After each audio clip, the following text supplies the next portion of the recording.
શિકારી જારી. મારી ચેનલમાં નવા છો તો મારી ચેનલને લાઈક કરો, શેર કરો, સબસ્ક્રાઇબ કરો. ધન્યવાદ. મહારાજ કૃષ્ણદેવ દર વર્ષે ઠંડીની મોસમમાં શહેરની બહાર પડાવ નાખતા. આ સમયગાળા દરમિયાન મહારાજા અને તેમના કેટલાક દરબારીઓ અને સૈનિકો તેમની સાથે તંબુઓમાં રહેતા હતા.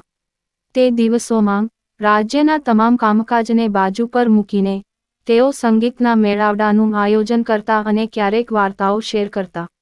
આવી જ એક સુખદ સાંજે મહારાજાએ શિકાર કરવા જવાનું વિચાર્યું. રાજાએ દરબારીઓને શિકારની તૈયારીઓ શરૂ કરવા કહ્યું. આ પછી બીજા દિવસે સવારે મહારાજા અન્ય દરબારીઓ અને કેટલાક સૈનિકો સાથે શિકાર કરવા નીકળ્યા. તેનાલીરામ મહારાજના પ્રિય હતા, તેમને પણ તેમને શિકાર પર તેમની સાથે જવા કહ્યું. રાજાની વાત સાંભળીને એક દરબારીએ કહ્યું, છોડો મહારાજ, તેનાલીરામ વૃદ્ધ થઈ ગયો છે અને જો તે શિકાર કરવા જશે તો તે જલ્દી થાકી જશે. દરબારીની વાત સાંભળીને બધા હસવા લાગ્યા, પણ તેનાલીરામ કંઈ બોલ્યા નહીં.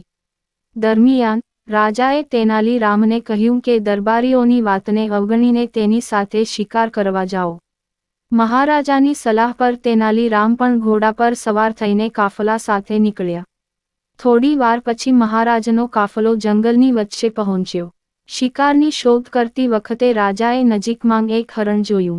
રાજાએ હરણને નિશાન બનાવવા માટે ધનુષ્ય પર તીર મૂકતા જ હરણ ભાગવા લાગ્યું અને રાજાએ તેના ઘોડા પર તેનો પીછો શરૂ કર્યો. મહારાજાને હરણની પાછળ જતા જોઈને તેનાલીરામ અન્ય દરબારીઓ સાથે મહારાજાનો પીછો કરવા લાગ્યા. રાજાએ હરણ પર નિશાન સાધતાં જ તે ગીચ ઝાડીમાં જવા લાગ્યો. મહારાજ ધ્યેય લેવા હરણની પાછળ ઝાડીઓમાં જવા લાગ્યા. એટલામાં જ તેનાલીરામે પાછળથી મહારાજને રોકવા માટે બોલાવ્યા. તેનાલીરામના અવાજથી મહારાજનું ધ્યાન વિચલિત થયું અને તેઓ પોતાનું લક્ષ્ય ચૂકી ગયા.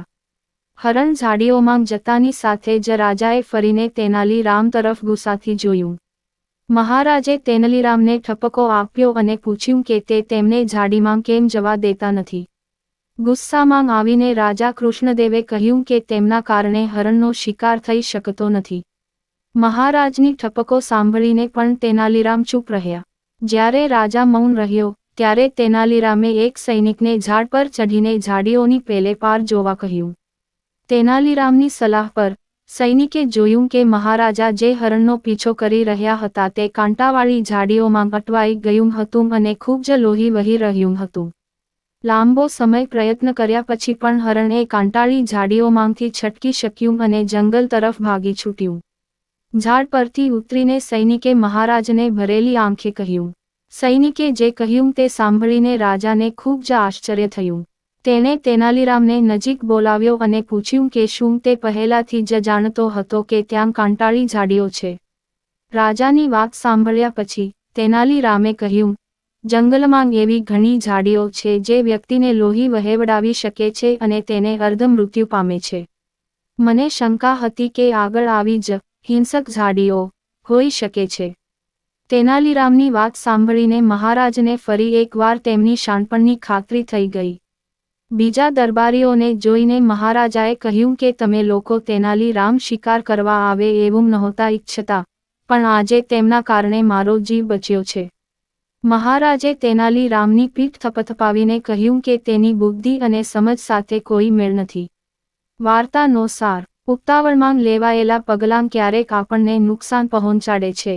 તેથી વ્યક્તિએ પરિસ્થિતિ અને આસપાસની બાબતોને ધ્યાનમાં રાખીને સમજદારીપૂર્વક કાર્ય કરવું જોઈએ. પૂરી વાર્તા સાંભળવા માટે ધન્યવાદ.